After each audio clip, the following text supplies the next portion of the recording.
Hello everyone, Nolan West here, along with Representative Bjorn Olson. We both serve on the Transportation Committee. Or the Crazy Train Committee.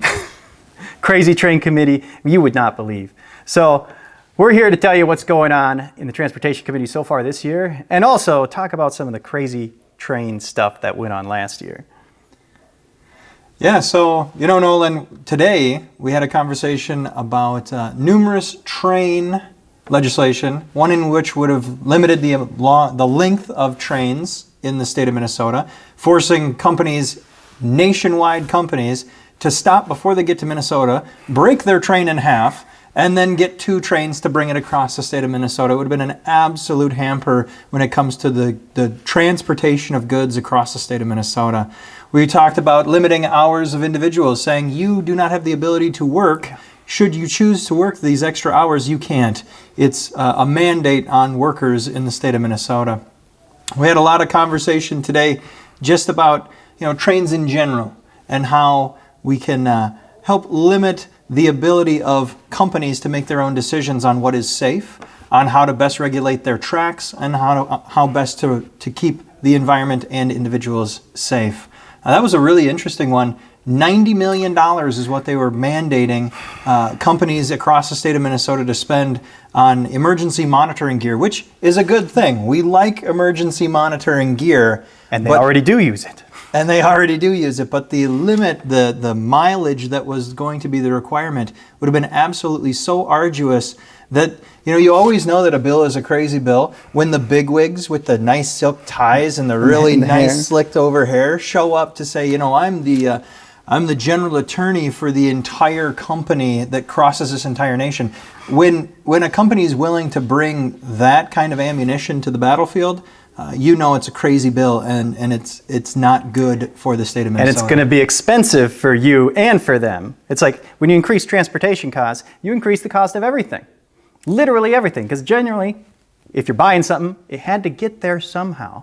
So, like trying to shorten the trains, they say for safety, and it's like, okay, well, that's great. Well, tell us about a derailment or something that happened because the train took too long in Minnesota. Like, it's ridiculous. And of course, they're still going to move the same amount of products. Still the same amount of products, so you're going to put more trains on the rails, which is more than likely going to increase the chances of a derailment just by the chance of it's happening. Just like cars, more dangerous form of transportation than airplanes, primarily due to volume. And you know those drivers. Oh yeah, they're not quite as well regulated as the airline pilots are. On top of that, let's talk about some of the things that we've talked about previously thus far this session and going into last session. Just a quick reminder for everyone. Last year, the state of Minnesota raised taxes on Minnesotans by about $10 billion, almost entirely in the transportation arena. Yep. So when we talk about, we increased taxes on your license tabs. So if you have a new vehicle, you are now getting slapped in the face at a rate that far exceeds what you had been before. And that's the one that really irked me, Nolan, because when you buy a new car, you go to the dealership and they, you watch the commercial online. It says this vehicle is going to cost you $24,999 plus tax, title, and licensing fees, right? No one ever really knows what that number is. You show up to the dealership knowing that you're going to spend $24,000 on the vehicle, and then whatever random amount of money is taxed on you with the tax, title, and licensing fee is just something that you're going to have to pay for on top of that. So when I bought a new vehicle, I came in there figuring I would have to spend about $5,000 to $6,000 more with tax, titling, and licensing fees. And to make matters worse, as one of my buddies really nicely brought to my attention, he says, oh, and guess what? I'm sure you took out a loan and financed that vehicle, which means you are now paying interest on your taxes. Now, if you want to make me unhappy, remind me about how I'm paying interest on my taxes, and I can assure you I will not get very happy about it. Yeah, my tabs are $500 this last time. So it's like financing that on your new car, $500, nothing.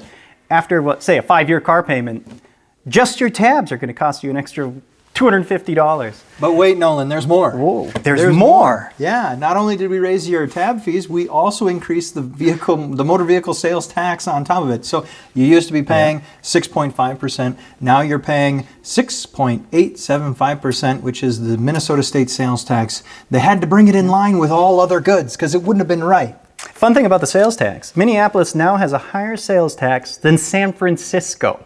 Oh, man. You're sitting at over 9% now, aren't you? That's like European sales It's inhumane. Tax. It's like, well, and then they say, the Democrats like to say they are the party of like the working man and less fortunate people. Tell me one more regressive tax than sales tax. Yeah, exactly. Anything more regressive? Literally yes, we're going to support you and make every single thing you buy more expensive. And then not only that, the gas tax. So they increase the gas tax and then they go, well, you know what? Inflation's really high. Let's index the gas tax to inflation. So now every single year, your gas tax can go up. So in like 4 or 5 years, when you're paying $6 a gallon for gas, please, no, that wasn't our fault. It was a crazy train. It was a crazy train. But we should end on a good note.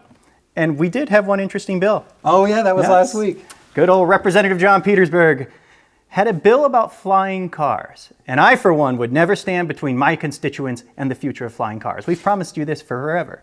And it was actually pretty interesting. So there's companies that are making these cars that, like, their wings can deploy. You have to take off from an airport, but it's a functional car that can also fly. And to me, that's the coolest thing in the world. So John Petersburg had the great foresight of saying, well, let's create a regulatory framework so that you can use these in Minnesota because they're awesome. And then what was funny, one of the criticisms, they said, well, what about the climate impact of the flying cars? But meanwhile, they had no problem with putting more trains on the rails, which is going to increase emissions, but that's fine. More emissions from a lot of trains and 200,000 tons of stuff moving, that's fine. But flying cars, no. Now, Nolan, I think it's a really great phrase to recap here. Nolan said that he'll never stand in between his constituents and flying cars. I think that's a promise that we're going to have him keep. Yes, that's going on my campaign literature for sure. Wonderful. Thanks for listening, everyone. Reminder, I'm Bjorn Olson, represent 22A. This is Nolan West. Nolan West. Have a good one.